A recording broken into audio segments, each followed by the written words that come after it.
Well, good morning, everybody. Happy Thursday to you. Another edition of Elevating You. Kraig, Kann, Mike Mooney. Mike's far more dressed up this week than he was last week. He was working in the garage and running a half marathon or something in the morning, and now he looks like he just had a job interview. Mike, did you get the job? I'm a finalist. I think I'm a finalist. I think it went really well. Really well. So I'll let you know. Check out LinkedIn next week. We'll see how it is. Wow. But you got in my head last week, and I was probably maybe a little too comfortable with how I was. But I said, look, I'm going to come back this week. It's 50-something degrees here in Charlotte. I'm going to dress for the weather. And here we are, man. Here we are. Well, over the last 3 days, they've scared everybody in Orlando into belief that we were going to have the biggest storm since, I don't know, Noah's Ark or something. Really? And now it was supposed to rain all night and tonight and hail and all these different things. People are talking about it. And now it's, raining today starting at noon, and it'll probably be done by 5 o'clock or 6. So, okay. Well, now it's only like a 70 or 80% chance.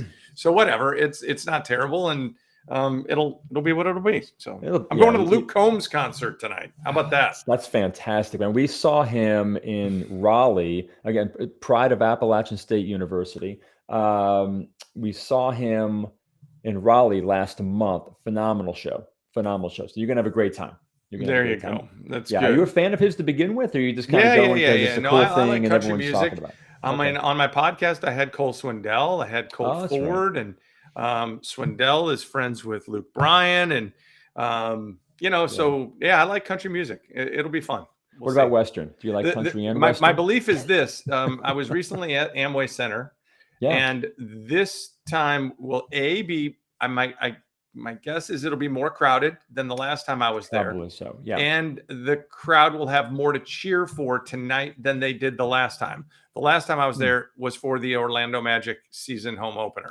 Oh. And the Magic are, poof. They're not great. They're young.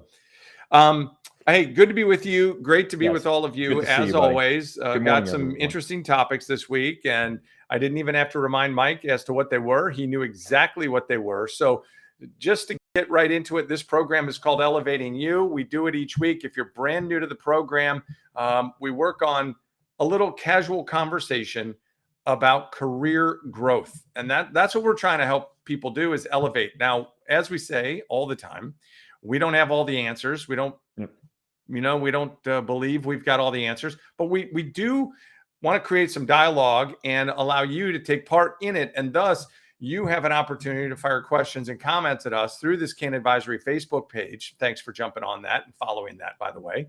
And you can also email us through the Kann Advisory website, info@kannadvisory.com. You can go to that website, check it out, see what's there, order some books for your holiday gift giving. There's another opportunity for you. Tis the season. That's right. Of course, hard to believe.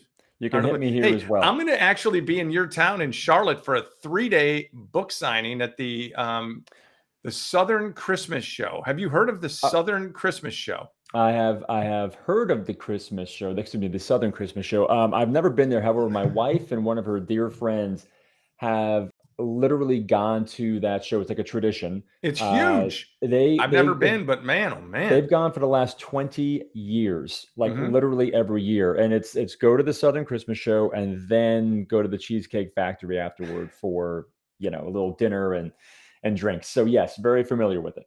So you're going to be there, man. So you're going to be in their signing and amongst all the Headline Books has a booth. Like I guess, a lot of vendors.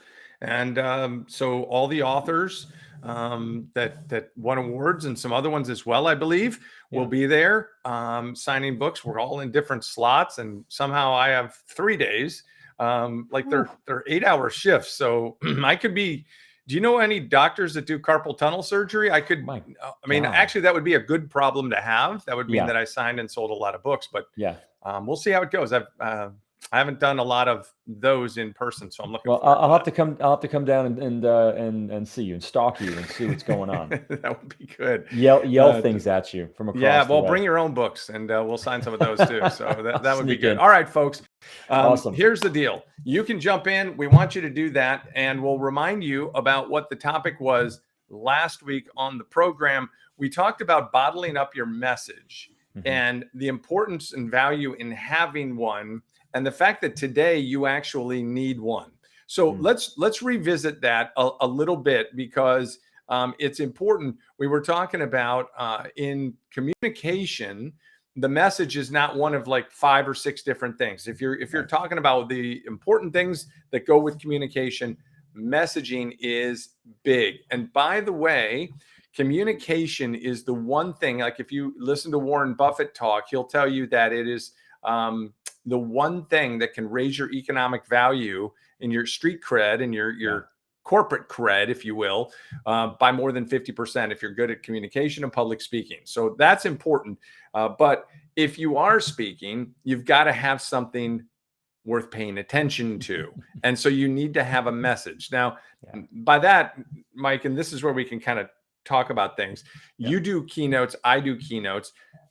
Sometimes they're different, right? People want you, here's the audience. I was talking to a company yesterday, and they were talking about raising their level, okay? And which is perfect for me, because I talk about elevating and going next level. So it kind of all fits together. But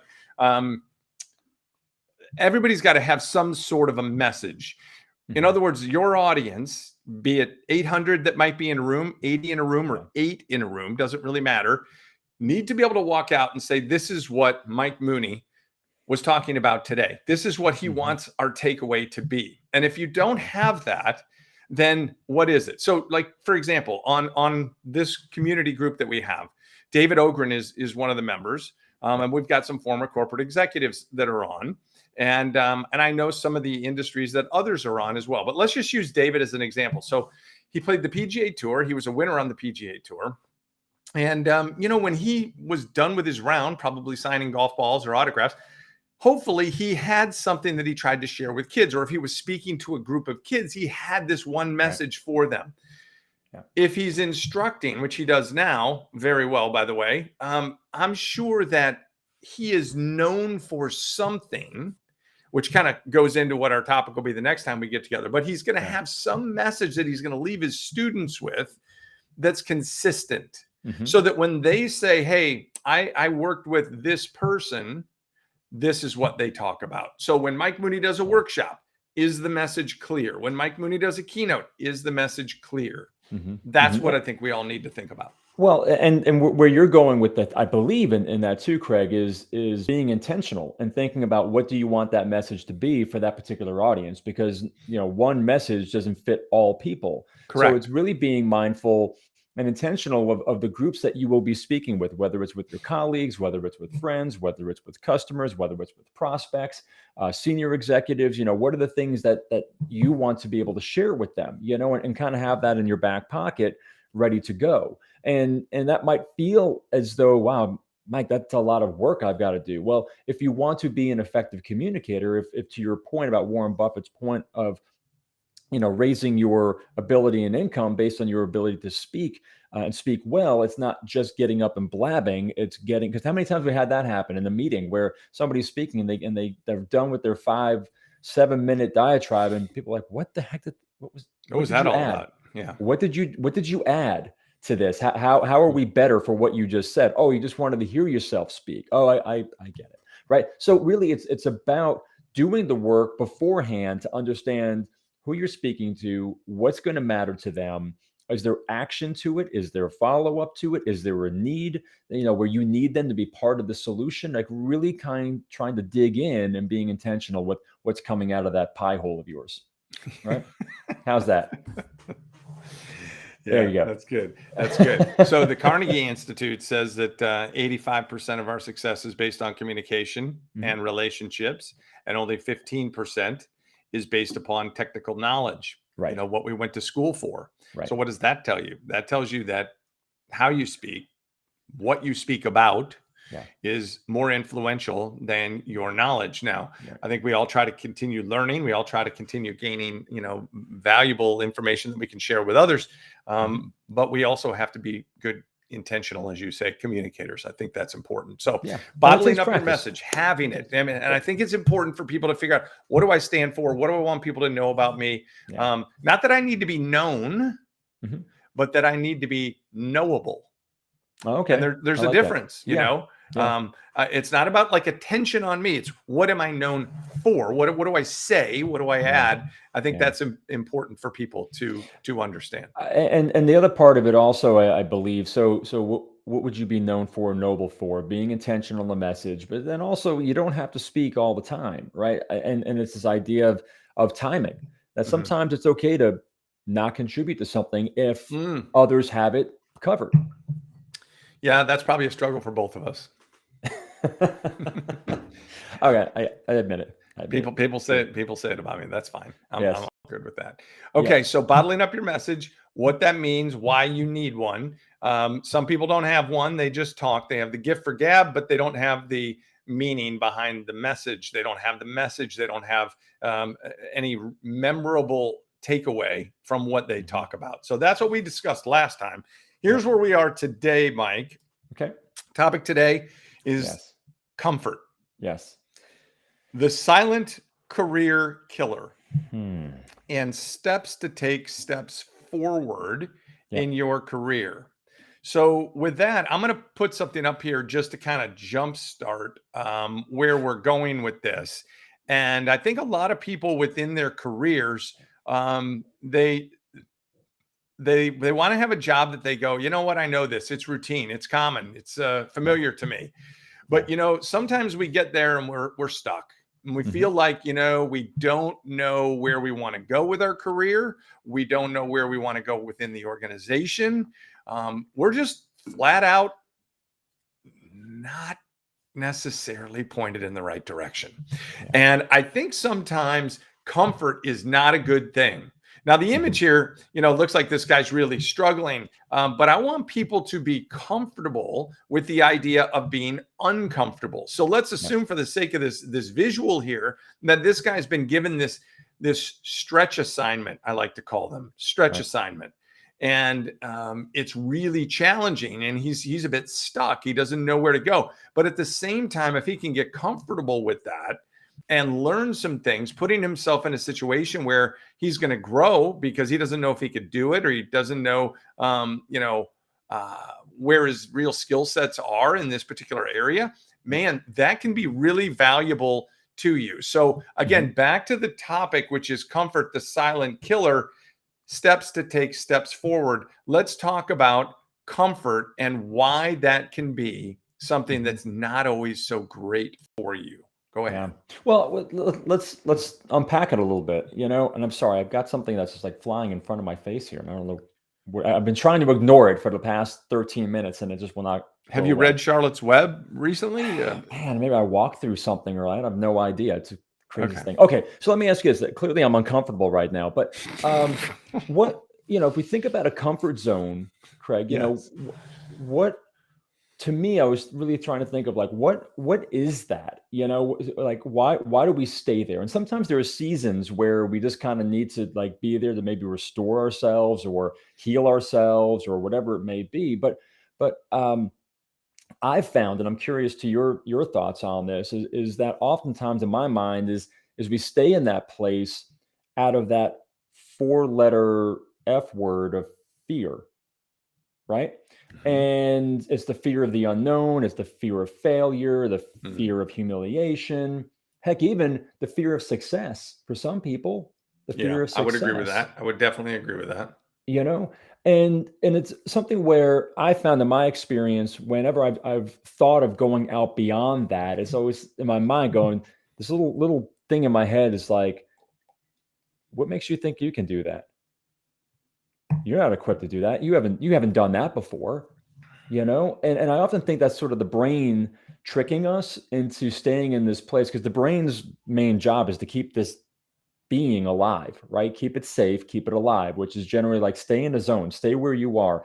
That's in general. But when it comes to work, I often like, and this is where I want to get your thoughts on this, man, is like, why do you think people aren't willing to try something new? Why is that? Okay, so specific to today's world, I think people are afraid to, and I know a couple people like this.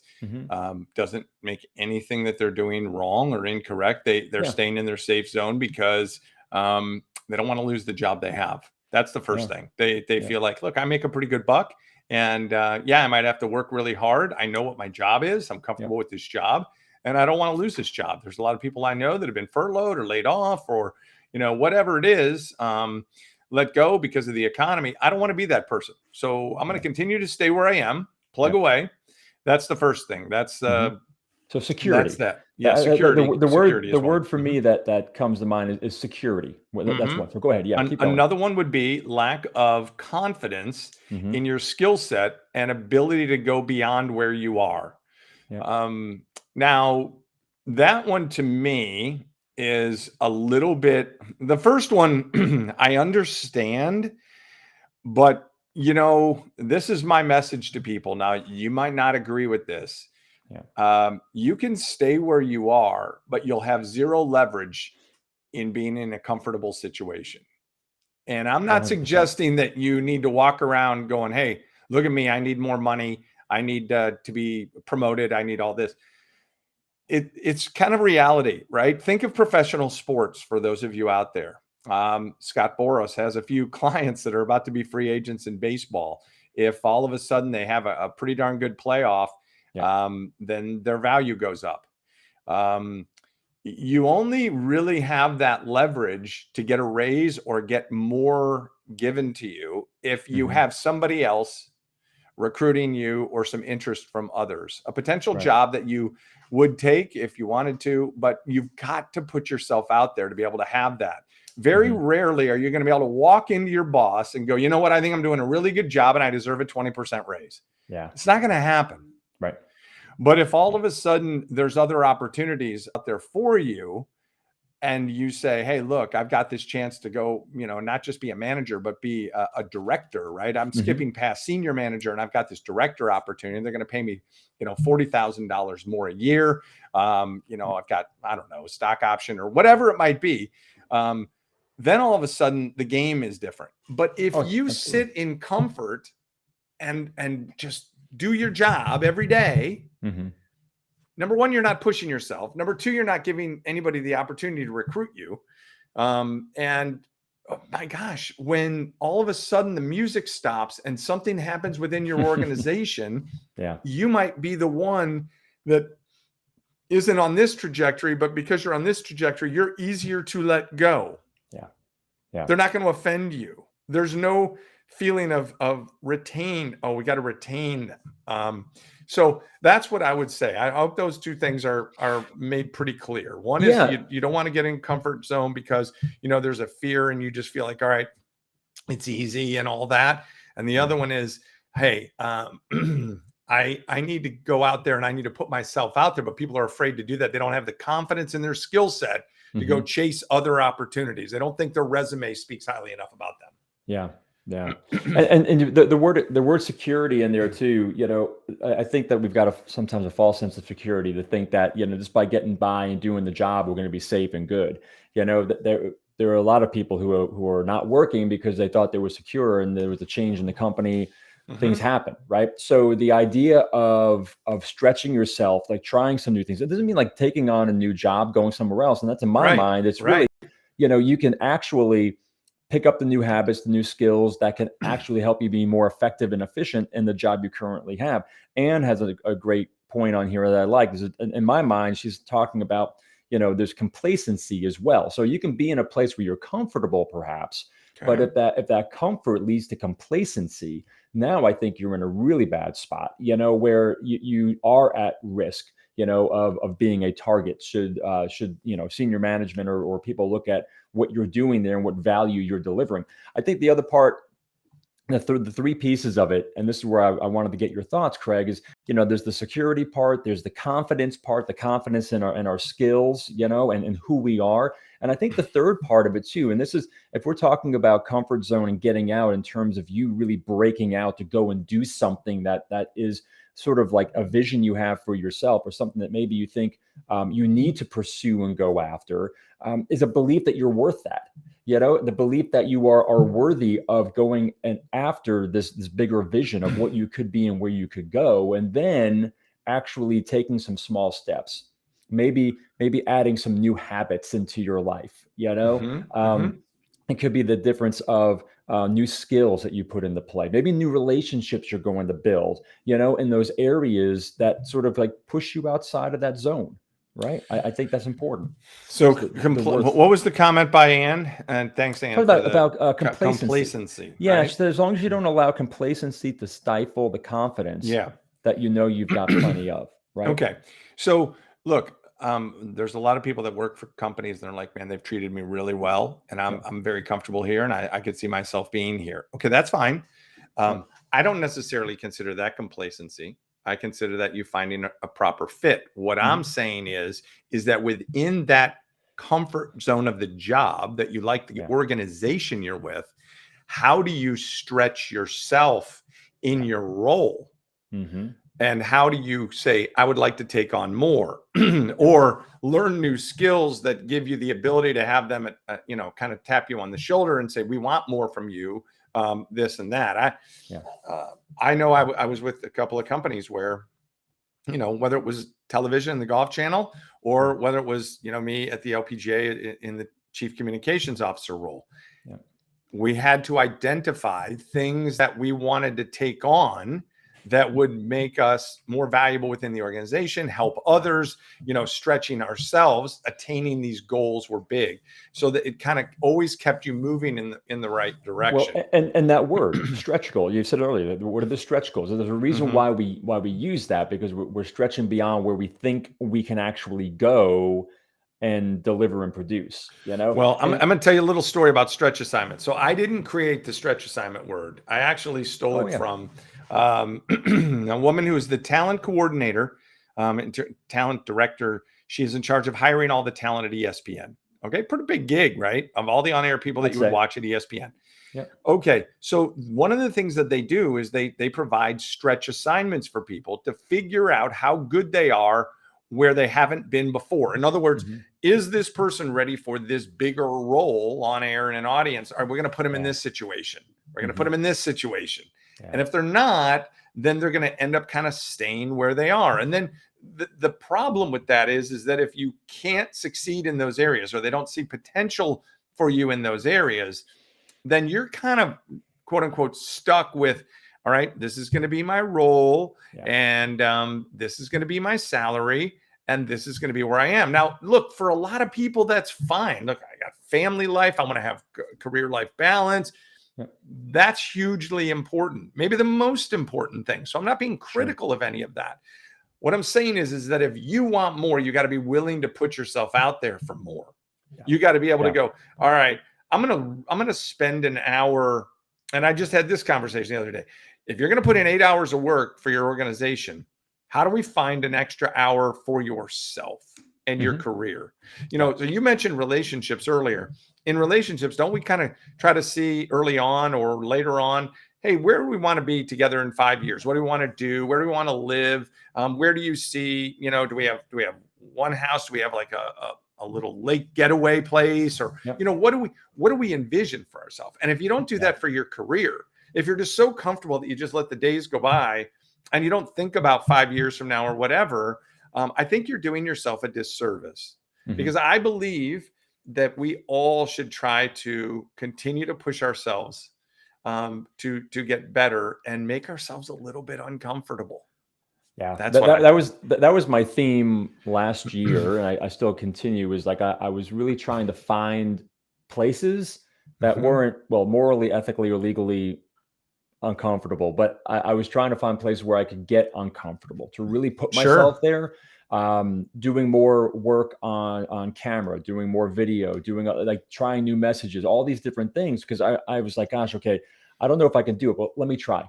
Let me try. And getting back to the point of, it doesn't mean going somewhere else. I was coaching a senior executive yesterday, and the conversation was very similar to this, where she mentioned how she'd been in the organization for 15 years. She was very good at what she was doing, but she wasn't sure like what she could do next in order to continue. And we went down a path of a couple different ways, and it was, she was very focused on the work part of how she could get better. And I asked her, I said, well, what about influence?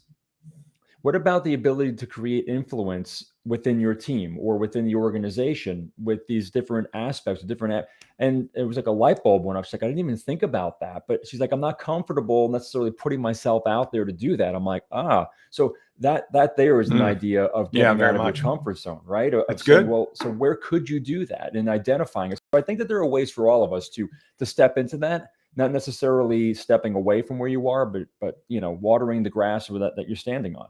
Very good. Love it. Again, we need to get people comfortable with the idea of being uncomfortable. Yeah. Because there's a lot of positive that can come from that. So that's the purpose in sharing that. And I think you and I are both in agreement. When we both started out in what we're doing now, there was definitely some uncomfort in that situation. Can I succeed? What am I going to do? How am I going to do it? And all of that. So absolutely important. Each week we try to take a comment from our audience and some of the members that write in. We call it Your Call. And here's one of the messages that we received this week. I think it's interesting. And you said that this kind of hit home for you because you were talking to somebody about this very topic. Working at home has its benefits, but I feel lost and disconnected. My gosh, how many times have I heard that recently? Right. Worried that I'll be lost in the shuffle. How can I stay? I'm assuming that means, lost in the shuffle, meaning kind of forgotten about. Worried that I'll be lost in the shuffle. How can I stay connected with my coworkers in a meaningful way? Yeah. All right.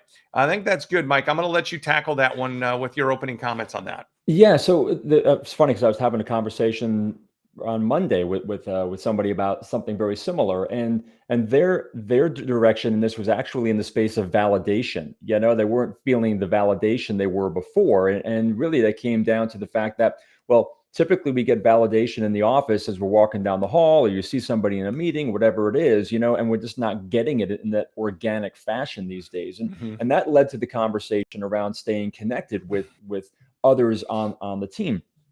And I believe that you can do that in two ways. There's a meaningful way to stay connected with people related to the work. And if you're leading a group or you're working with peers and colleagues, I believe the meaningful support there isn't the word support. What can I be doing to help you, as we're trying to move the ball forward?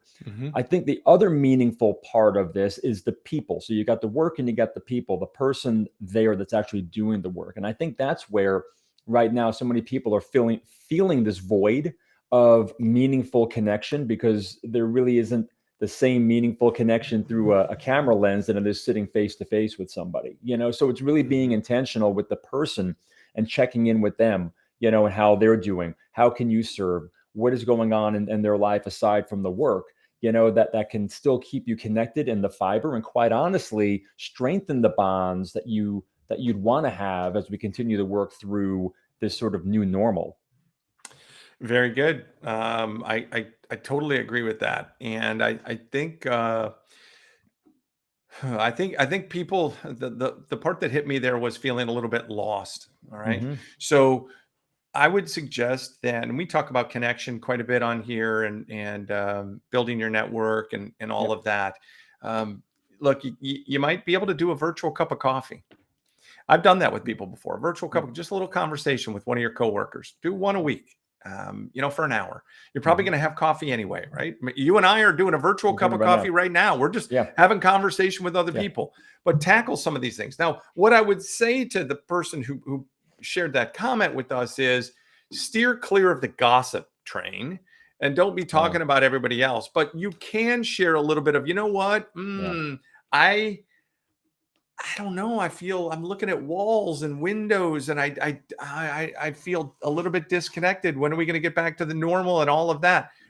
I think those conversations are valuable. So what I'm saying is, be the leader, be the instigator, be intentional, as you say, about continuing relationships, and spend some time feeling unsiloed by, reaching out, and finding some people that you can have conversation with. And I think the virtual cup of coffee, heck, you want to make it a virtual happy hour, do it. Just, as long as you don't have a presentation right after it, I don't know if anyone's going to know. Okay. I don't think you're going to know. I think the other part too in there, Kraig, too, where it's appropriate is, is being vulnerable too. That's something I think is important, where it's appropriate, appropriate. I'm not saying go out there and bare your soul, have your heart on the sleeve for every person around there.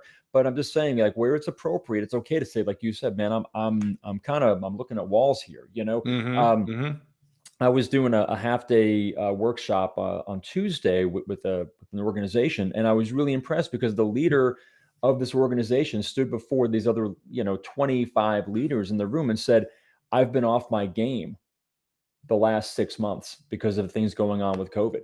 And everyone in the room, you could just feel this like exhale of like, oh my gosh, okay, I'm not alone. And by the way, the boss is experiencing these same things, and where I am. And I really think for the people in that room, that really brought them together versus the stoic, we're going to just fight through all of this and we're just going to, chin up and get it. It was really a moment of being human. So I think there's a lot of value in that. I had a CEO reach out to me recently. We've done some work together. And he said, it's been a really, really tough year. Yeah. And he was incredibly vulnerable. Now, it immediately made me think, how can I help? But I wasn't about to go, well, you know what I could do? I could do a workshop for you and a keynote. No. That wasn't what I was talking about. Hey, I'm here to listen, whatever we need to do, if I can help you in some way. So I think connecting with people is really, really important. Okay.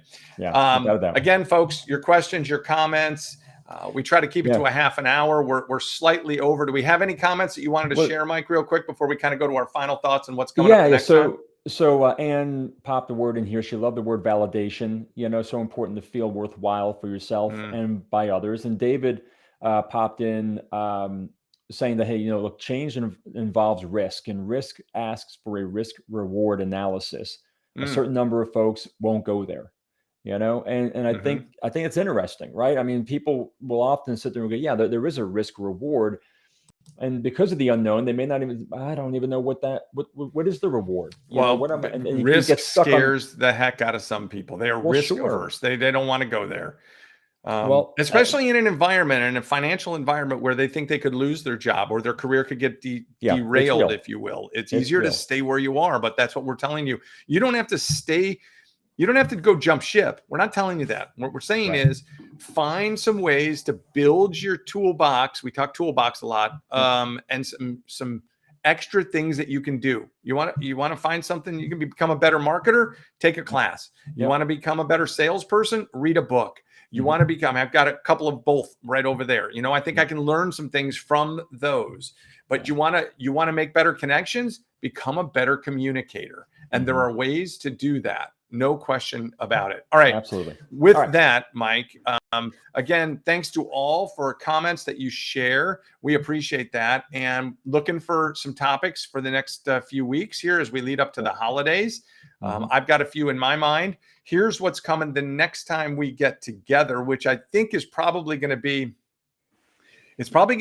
off in the distance because Mike is unavailable next week and Kraig will be in Monterey, California, delivering a keynote and a workshop. So I'm going to be on the West Coast the following week. And then I've got book signing and some other stuff. So it's going to be a little while. It's going to be a tough one. So we're going to try to figure it out. But here's the next topic for us is, what's your big differentiator? And I think it's important for people to figure that out. What sets you apart from others? How do we stand out and stay ahead in our business and in our industry? How do we become that one that people identify with? What separates you from others that do the same thing you do? Yeah. And I've got a really cool example I want to share. You need to remind me to share with you the example that has to do with the set of keys. The set of car keys. That's all I want you to remind me. The set of car keys. And for those out there listening, when we get to this topic, car keys, please. That's all I want you to remind me. You can send it to Mike. All right. It is time to leave everybody with something, a little goodbye, friends, on the Elevate platform. Mike, I'm going to let you go first. Sure. So I would say, as we're talking about this idea, whether it's you're bottling up your message, whether it's getting out of that comfort zone or stretching yourself, it all comes down to, in my opinion, 2 words: choices and opportunities. Every choice presents an opportunity. So I would just encourage you, as you're thinking about the choices you're making, to think about the opportunities that they present, the opportunities to move forward, the opportunities to grow, the opportunities to create, and not get stuck in the mindset of fear, of the uncertainty and the doubt and the things that you don't know yet. Just think about the choice you can make today. One small step might lead you to get a little closer to the opportunity that's just waiting for you on the other side of fear. That's what I would share. For you and for mankind. Yeah. I always try to keep my final thoughts real and relevant to something that's either happened to me or is going to happen. I tie it into football. I can tie it into a lot of different things. I think I tied it into to golf one time and threw in the word wedge in something for yourself. Here's the thing. I mentioned earlier that I'm going to go see Luke Combs tonight in Orlando at the Amway Center. And I'm going to tie my final thoughts into that. All right. Okay. So obviously he's going to be on stage. What I want you all to think about is the next opportunity that you get. I want you to think of it as your stage, no matter what it is. It could be you in a virtual situation conducting a meeting. It could be you working on a project that you're going to hand deliver to somebody else. But that is your stage of opportunity. My question to you is, what will you do with it? When somebody gave you that opportunity in the first place, how can you deliver back something better than what others expected from you in the first place, or your boss expected from you when he or she gave it to you in the first place? How do we own the stage, so to speak? The second part of the concert that I know is going to happen tonight, somehow, some way, everybody's going to put their cell phone up and they're going to put their little flashlight on and they're going to shine the light. That happens every single time. And being comfortable means not having a light on you, Mike. It doesn't, and I know that it's uncomfortable to have a light shining upon you and being that person where all eyes are on you, etc. What I want you to think about is the next time that light shines on you, when you're given that opportunity or pushed into that opportunity, how will you handle it? What will you do? Prepare yourself now for that opportunity, for the light that comes to you, so that you're not caught off guard when it happens. Many people never think about that. They don't think about what will happen when. They more think about what will happen if. No, I need when, because when becomes intentional. I'm going to get this opportunity. And I want you to think about that light shining on you. Imagine somebody turning their cell phone on with the little light and putting it on you. How will you handle that situation? So that's my closing thought for today. I want people to think about that. I'm excited about the next time we get together. And and hopefully today, was positive for everybody. So, elevate. That's the word we talk about a lot. Mike's got some cool things coming. I'm excited to see you in a few weeks in Charlotte, my friend. It's going to be great. Be a lot of fun. It's going to be great. And thank you everyone for tuning in and spending this time with us. We've had a lot of hearts and likes popping up on here. So thank you. So clearly the messages are resonating with you. We appreciate you a ton and your time that you're choosing to spend with us on Thursday mornings. Yeah, it means a lot. It really does. Mike and I look forward to it each and every week. To all of you, pass the word, elevating you, reaching your peak. It's brand new career conversation each and every week, providing you an opportunity to reach your highest summit. Mike Mooney, I'm Kraig Kann. Thanks so much. We'll do it again. Take care. Cheers, everyone.